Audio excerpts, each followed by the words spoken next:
Caballero número 1. Itia de Libra. Empezando por el caballero que figura entre los registros más antiguos en obras oficiales, Itia fue el caballero de Libra en el siglo XIII, mostrado en la saga El lienzo perdido. Era un legendario caballero dorado, considerado el guerrero más noble y poderoso de Atena, durante las guerras santas del siglo XIII. En la batalla final entre los ejércitos de Atena y Hades de su tiempo, Itia llegó en medio del enfrentamiento usando el poder de sus armas de Libra, destruyendo la mitad de los espectros de Hades en un instante en el proceso.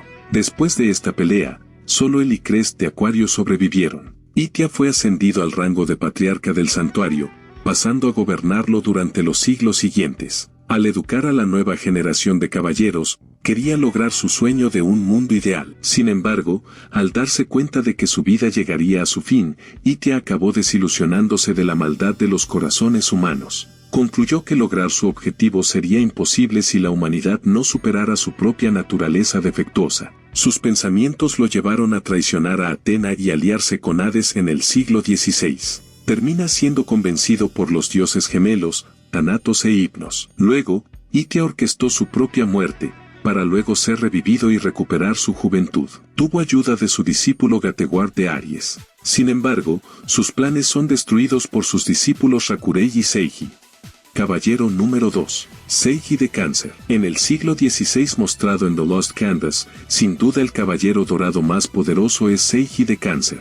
Él, junto a su hermano, logró derrotar al gran maestro Itia de Libra. Después de esto, Seiji se convierte en el nuevo patriarca del santuario. Él, junto con su hermano gemelo, Rakurei de Altar, fueron los únicos supervivientes de la Guerra Santa contra Hades de ese siglo. Durante su liderazgo como patriarca en los siglos siguientes, Seiji reconstruyó el ejército de su diosa y tomó bajo su tutela al joven Manigold, quien se convertiría en su sucesor como caballero de Cáncer. Cuando el emperador de los muertos resurgió en el siglo XVIII, Seiji lideró la primera parte de la nueva Guerra Santa contra él, pero acabó sacrificándose junto con su alumno Manigold, para poder sellar al dios de la muerte, Thanatos.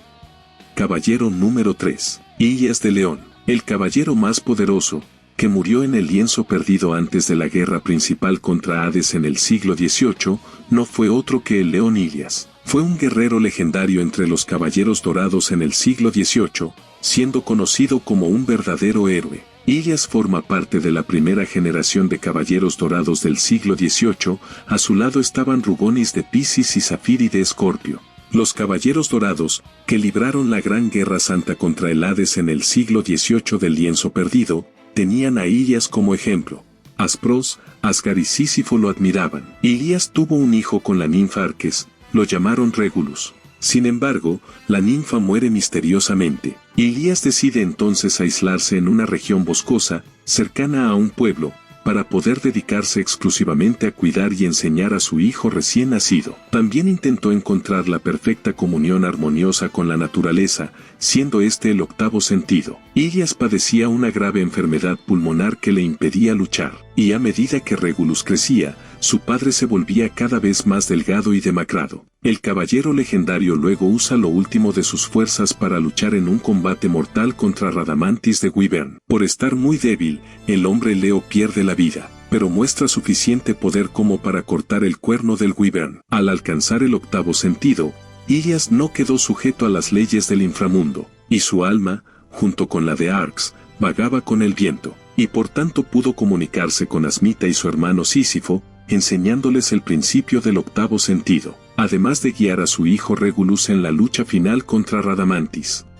Caballero número 4. Aspros de Géminis. Un caballero tan poderoso como temible, Aspros de Gemeos intentó usurpar el trono del patriarca atentando contra la vida de Seiji. Utiliza a su hermano gemelo Defteros, quien acaba enfrentándose a Asmita. Sus planes terminan fracasando, ya que Asmita libera a Defteros del Satán Imperial, y Defteros termina golpeando a Aspros y atravesándole el corazón. Pero antes de morir, el caballero Géminis aplica el golpe del Satán Imperial en su propio cerebro, para que ni siquiera en la muerte olvide su venganza. Todo esto sucede porque Aspros fue corrompido en la infancia, por la semilla del mal que Kairos, el dios menor del tiempo, colocó en su mente. Kairos es el hermano de Cronos y es el verdadero villano detrás de los acontecimientos del lienzo perdido. Fue condenado por su hermano a reencarnar en humano. Y en el siglo XVIII, Kairos reencarna como espectro siendo este Yoma de Mephistófeles. Yoma también es el padre de Tages Stanma. Después de resucitar como un espectro del Hades, Aspros lucha contra su hermano Defteros. Termina derrotando a su hermano, pero su alma se purifica y descubre toda la verdad. Por tanto, Aspros se enfrenta a Yoma de Mephistófeles. Utiliza sus poderes divinos basados en el tiempo y, al activar el rebobinado temporal biológico, Kairos quería que Aspros regresara a antes de su nacimiento. Sin embargo, no logra este objetivo. Aspros simplemente regresa a su estado de espectro, antes de que su hermano purifique su alma y su cuerpo. Aspros utiliza el rosario de 108 cuentas para sellar a Kairos, que habitaba el cuerpo de un espectro. Géminis es capaz de abrir la hiperdimensión utilizada por los dioses. El cuerpo de Yoma es destruido y su alma maligna queda aprisionada en el rosario. Y después de eso, el cuerpo del caballero de Géminis se convierte en cenizas. Caballero número 5. Odiseo de Ofiuco. Yendo a la historia canónica de Masami Kurumada, tenemos en el siglo XVIII a Odiseo de Ofiuco, el caballero dorado más poderoso. Sabemos que Odiseo era el caballero de plata de la constelación de Ofiuco. Sin embargo, en realidad, esta constelación formaba parte de las 13 constelaciones doradas en la era mitológica, y solo fue degradado debido al 13º caballero dorado original, Asclepio de Ofiuco. Este caballero dorado vivió en la era mitológica e intentó convertirse en el nuevo dios del santuario de Atena. Asclepio también fue el caballero más poderoso de su época. Su alma fue desterrada al Tártaro y su constelación fue degradada. Así, en el siglo XVIII, cuando Atena y los caballeros de bronce regresan al pasado con la ayuda de Cronos, Asclepio vuelve a la vida utilizando el cuerpo de Odiseo. Odiseo se enfrenta a los caballeros dorados de su tiempo y demuestra ser el más poderoso entre ellos. Sin embargo, su cuerpo acaba siendo controlado por el alma de Asclepio, quien solo es derrotado cuando el Pegaso Tenma usa la armadura de Sagitario y dispara la flecha de la diosa a su cuerpo. Esta flecha es capaz de enviar el alma de Asclepio de regreso al Tártaro. Y después, Odiseo ayuda a Atena y a los caballeros de bronce a regresar a su tiempo. Caballero número 6. Sion de Aries. En The Lost Canvas Garden, conocemos algunas historias tras el final de la batalla contra Alon Heris. En esta parte de la historia, Sion ya se había convertido en el patriarca del santuario, y junto a los nuevos caballeros estaba reconstruyendo ese lugar. Entonces el caballero de Aries sería el más poderoso en ese momento. Uno de los nuevos caballeros dorados no era otro que Teneo, quien se convirtió en el sucesor de su maestro Asgardetauro, el caballero Aldebarán. 14 años después del final de la Guerra Santa, Kairos logra escapar de la Torre de los Enclaustrados, siendo este el lugar donde posteriormente fueron selladas las 108 estrellas malignas. Esta es la torre que Doko de Libra vigilaba. Kairos ataca el santuario, que estaba en reconstrucción, y termina peleando contra Teneo de Touro y posteriormente contra Sion. El patriarca Sion tiene el poder de experimentar las historias y técnicas de los antiguos caballeros con solo tocar la armadura. Luego termina citando a Aspros, quien le había enseñado a manipular el espacio-tiempo a través de sus recuerdos en la armadura de Géminis. Esto le permitió a Sion escapar de las técnicas temporales de Kairos. Sin embargo, el gran fin del dios del tiempo ocurre cuando la armadura de Atena y Pegaso regresan de la hiperdimensión. El dios maligno es alcanzado por la luz del escudo de Atena, que lo mata y destierra su alma de la existencia, poniendo así fin a su amenaza de una vez por todas. Caballero número 7. Ayolia de Leo. Ayolia fue una vez el caballero dorado más poderoso en una de las historias oficiales. Estoy hablando del manga episodio G. Esta historia tiene lugar en el siglo XX, cuando Ayolia tiene apenas 13 años. Es el protagonista del primer episodio de la saga G, y también acaba luchando contra los titanes. Ayolia fue el caballero responsable de derrotar a Cronos, el titán más poderoso. En esta saga, el caballero león demuestra su técnica más poderosa, la explosión de fotones. En este golpe, Ayolia expande su cosmos y crea innumerables fotones que tienen apariencia de estrellas. Estos fotones flotan sobre el lugar de la batalla, normalmente rodeando al oponente. Comienzan a moverse cada vez más rápido, aumentando su poder destructivo con cada momento. Por orden de Ayolia, estos fotones penetran el cuerpo del oponente y logran paralizarlo. Al entrar en el cuerpo del oponente, los fotones se convierten en partículas más pequeñas. Tienen el principio de antimateria, por lo que provocan una acción degenerativa allí donde tocan. Por lo tanto, a la orden de Ayoria, los fotones que estaban dentro del cuerpo del oponente explotan, liberando una gran cantidad de energía y destruyendo el cuerpo del oponente.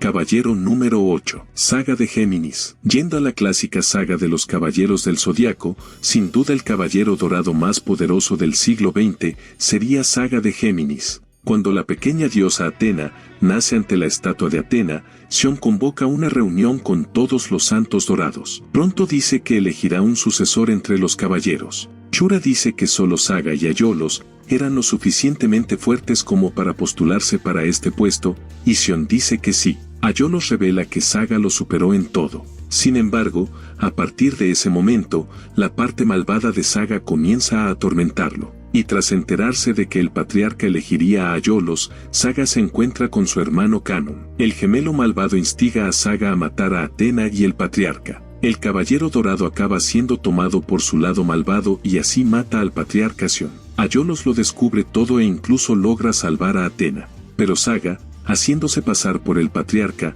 gobierna el santuario durante 13 años, hasta que es derrotado por Atena y sus caballeros en la batalla de las 12 casas. Sabemos que Saga, tanto en el anime como en el manga, acaba sacrificándose ante Atena y se arrepiente de sus pecados.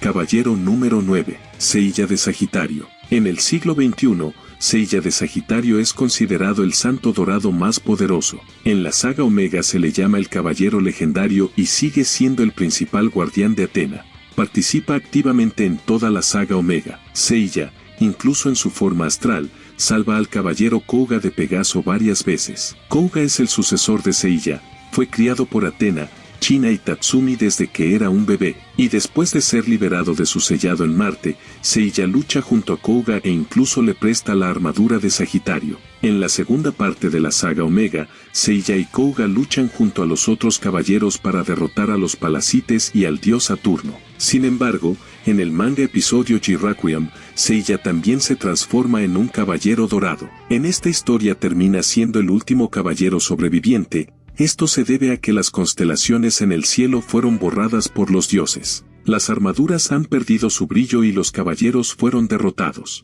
Entonces Seiya intenta salvar a Atena de las manos de los cíclopes. Recibe ayuda de los caballeros dorados supervivientes de otras dimensiones, quienes envían partes de su armadura a Seiya. Luego, Seiya ensambla una armadura quimera, creada con el poder de 12 armaduras doradas. Esta es la armadura Sinapse, que le dio a Seiya el poder de convertirse en el pilar de esperanza de la Tierra. Caballero número 10. Shura de Capricornio. Este caballero no podía faltar en esta lista. Sabemos que Shura es el protagonista del manga episodio G-Assassin. En esta saga derrota a la mayoría de los gladiadores que tienen espadas sagradas. Shura también logra derrotar a Ayolia, que estaba poseída por Zeus. Shura es una viajera en el tiempo en esta historia y comienza a viajar entre dimensiones, para salvar los diferentes mundos donde existen los caballeros. Lucha junto al búho Kokuto, quien sería el oráculo de Atena. Shura luego logra despertar el 9º y 10º sentido, convirtiéndose en una existencia antidios. Por tanto, Shura se convierte en el asesino de los dioses. Debido a su poder, no puede permanecer en una dimensión por mucho tiempo, y por eso solo dispone de unos minutos para completar su misión allá donde vaya. Shura también ayuda a Seiya en la saga episodio G-Requiem, además de liberar a los antiguos caballeros de bronce de sus sellamientos en otras dimensiones. ¿Te gustaron las curiosidades? Comenta para que lo sepa y por supuesto, gracias por mirar hasta el final y hasta la próxima. Quema tu cosmos hasta el infinito.